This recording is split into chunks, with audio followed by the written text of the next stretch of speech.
Friends, मैं सुनीता अग्रवाल। मेरे channel पे आप सभी का बहुत बहुत स्वागत है। तो आज हम बनाएंगे बहुत ही ज्यादा टेस्टी रेसिपी। तो चलिए बनाना शुरू करते हैं। आज मैं आपको कुरकुरे, चटपटे और टेस्टी करेले बनाना बताती हूँ। कैसे बनाए जाते हैं। ये खाने में जितने ज्यादा टेस्टी लगते हैं, इसे बनाना उतना ही आसान है और झटपट बन के भी तैयार हो जाते हैं। तो चलिए बनाना शुरू करते हैं। करेले बनाने के लिए ये हमने छोटे साइज के 500 ग्राम करेले लिए हैं। इन करेलों को हमने धो करके पोंछ लिया है। हमने छोटे साइज के लिए हैं, आप चाहे तो बड़े साइज के भी करेले ले सकते हैं। तो अब हम सबसे पहले करेलों को काट लेते हैं। हमने एक करेला लिया है, इसके जो ऊपर वाला पोर्शन होता है इसे हम काट देते हैं और पीछे वाले पोर्शन को भी। और करेले को हम दो भागों में पहले काट लेते हैं और करेले के अंदर जो बीज हैं उनको हम निकाल देते हैं। हमें बीजों को इस तरीके से निकालना है।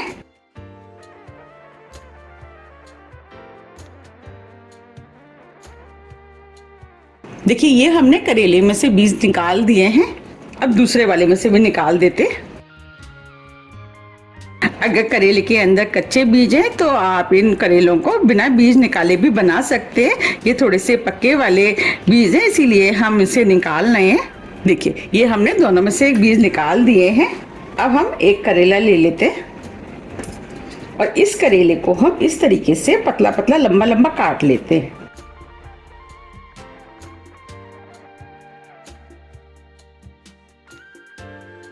और इसे भी हम काट लेते हैं। देखिए, ये हमने करेलों को काट लिया। इस तरह हम सभी करेले काट के तैयार कर लेंगे।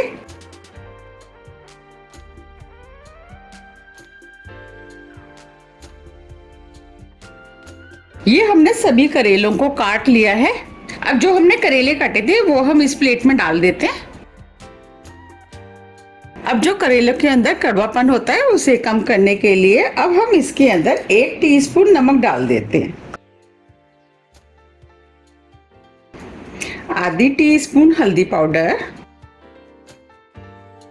अब सभी चीजों को हम हाथ से अच्छे से मिक्स कर लेते हैं, जिससे कि जो हमने नमक और हल्दी डाली है वो करेले में अच्छे से लग जाए। इस तरीके से जब हम नमक और हल्दी डालते हैं तो करेलों का जो कड़वापन होता है काफी हद तक कम हो जाता है। आप मुझे कमेंट्स करके ये भी बताइए कि आप करेलों के अंदर जो कड़वापन होता है उसे कम करने के लिए किस चीज का इस्तेमाल करते हैं। ये हमने हल्दी और नमक करेलों में अच्छे से लगा दिया है। अब करेलों को आधे घंटे के लिए हम ऐसे ही छोड़ देते हैं। आधा घंटा करीब हो गया है। देखिए, करेलों ने भी अपना पानी छोड़ दिया है। अब जो करेले के अंदर पानी है उसे हम हाथ से इस तरीके से दबाते हुए इसका पानी निकाल देते हैं। हमें इसे अच्छे से दबाते हुए निकालना है, जिससे कि करेले के अंदर जितनी भी कर्बाट है वो निकल जाए।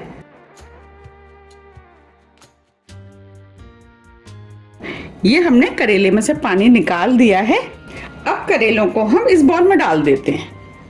इस तरह हम सभी करेले में से पानी निकाल लेंगे। ये हमने सभी करेलों में से पानी निकाल दिया है।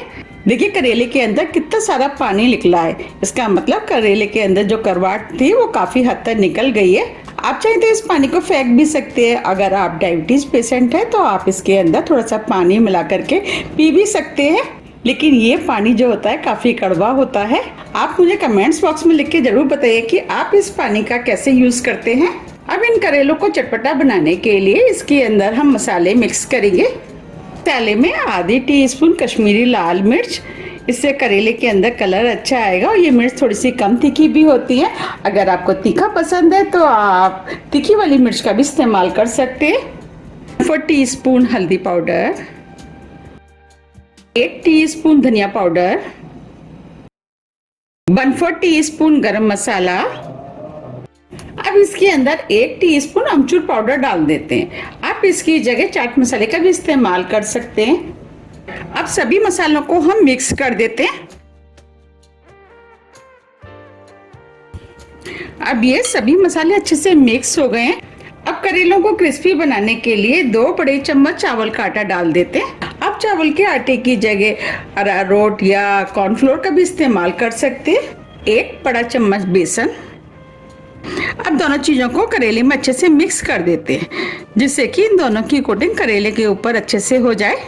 हमें करेलों के ऊपर अच्छी सी कोटिंग चाहिए, तो अब हम इसके ऊपर हल्का सा पानी छिड़क देते हैं, जिससे जो हमने चावल का आटा और बेसन डाला है वो अच्छे से करेले के ऊपर चिपक जाए। और करेलों को मिक्स कर लेते हैं। अभी मुझे इसके अंदर चावल का आटा और बेसन थोड़ा सा कम लग रहा है। अब इसके अंदर 1 बड़ी चम्मच चावल का आटा डाल देते हैं, 1 बड़ा चम्मच बेसन, और दोबारा से हम इसको मिक्स कर देते हैं। अब इसके ऊपर हल्का सा पानी और छिड़क देते हैं। अब हम हाथ से इसको अच्छे से मिक्स कर देते हैं, जिससे कि चावल और बेसन की कोटिंग करेले के ऊपर अच्छे से हो जाएगी। देखिए करेलों के ऊपर चावल और बेसन की कोटिंग अच्छे से हो गई है। चलिए अब हम इनको फ्राई कर लेते हैं। इधर हमने कढ़ाई में करेलों को फ्राई करने के लिए ऑयल गरम करने के लिए रख दिया था। अब ये ऑयल गरम हो गया है। हमें इन्हें फ्राई करने के लिए तेज गरम ऑयल चाहिए। अब हम थोड़े से करेले कढ़ाई में डाल देते हैं। अब इन करेलों को हम मीडियम फ्लेम पे फ्राई होने देते हैं। जब ये हल्के गोल्डन कलर के हो जाएंगे, इसके बाद हम इनको पलटेंगे। हमने करेलों को फ्राई करने के लिए सरसों के ऑयल का इस्तेमाल किया है। आप कोई भी ऑयल में इन करेलों को फ्राई कर सकते हैं। अब ये करेले भी हल्के गोल्डन कलर के हो गए, इन्हें हम पलट देते हैं। हम करेलों को इसी तरीके से उलट पुलट के क्रिस्पी होने तक फ्राई करेंगे। अब ये करेले फ्राई हो गए और क्रिस्पी भी हो गए और इनके ऊपर अच्छे सा कलर भी आ गया है। अब हम करेलों को निकाल लेते हैं।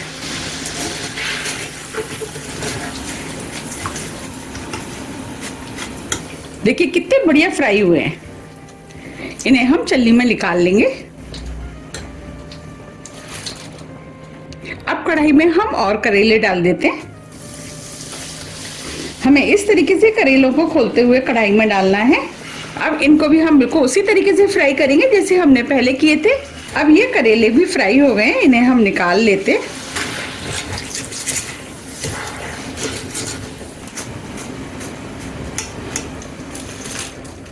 इस तरीके से हम सभी करेलों को फ्राई कर लेंगे। ये हमने सभी करेलों को फ्राई कर लिया है।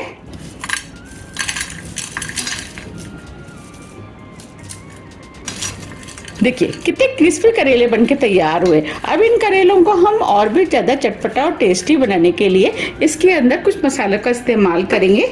मसालों में हम थोड़ी सी इसके अंदर लाल मिर्च डाल देते। आप चाहते बिना मसाले के भी इनको खा सकते, तब भी ये खाने में टेस्टी लगेंगे। अब इसके अंदर आधी टीस्पून चाट मसाला डाल देते हैं, इससे इसका टेस्ट और भी अधिक बढ़ जाएगा। थोड़ा सा हम नमक डाल देंगे। हमने नमक का इस्तेमाल पहले भी किया है, उसको ध्यान में रखते हुए आप नमक का यूज करें। अगर आप कम नमक खाते हैं तो नमक को आप स्किप भी कर सकते हैं। अब सभी मसालों को हम हाथ से अच्छे से मिक्स कर देते हैं। देखिए कितने चटपटे और टेस्टी करेले बनके तैयार हुए हैं। मैंने आपको जिस तरीके से करेले बनाना बताया, अगर आप उस तरीके से करेले बनाएंगे तो बहुत ही ज़्यादा टेस्टी और क्रिस्पी बनके तैयार होंगे और बिल्कुल भी कड़वे नहीं बनेंगे। आप इसे स्नैक्स की तरह भी खा सकते हैं और ये करेले खाने में बहुत ही ज़्यादा टेस्टी लगते हैं। आप इसे किसी भी एयरटाइट डिब्बे में भर करके रख लें और जब भी आपको खाने आप निकाल करके खा सकते हैं। ये आराम से 8 से 10 दिन चल जाते हैं। आप इन करेलों को सफ़र पर भी बना करके ले जा सकते हैं। जब हम सफ़र पर जाते हैं तो हम सब्जी बना के ले जाते हैं तो सब्जी अधिकतर खराब हो जाती है। अगर हम इन करेलों को बना के लेके जाएंगे तो ये करेले काफ़ी टाइम तक चल जाते हैं, खराब नहीं होते हैं और इससे आप खाना भी खा सकते हैं आराम से। तो आप भी इन्हें बनाइए, खाइए, फिर मुझे कमेंट्स करके जरूर बताइए कि आपको ये कैसे लगे। मुझे उम्मीद है कि ये करेले आपको बहुत ज्यादा पसंद आएंगे। अगर आपको मेरी रेसिपी पसंद आ रही है तो रेसिपी को लाइक कर दीजिएगा और ज्यादा से ज्यादा शेयर भी कर दीजिएगा, जिससे कि मुझे पता लग सके कि आपको मेरी रेसिपियाँ पसंद आती हैं। तो अब हम फिर मिलते हैं इसी तरह की टेस्टी रेसिपी के साथ। जब तक के लिए नमस्कार।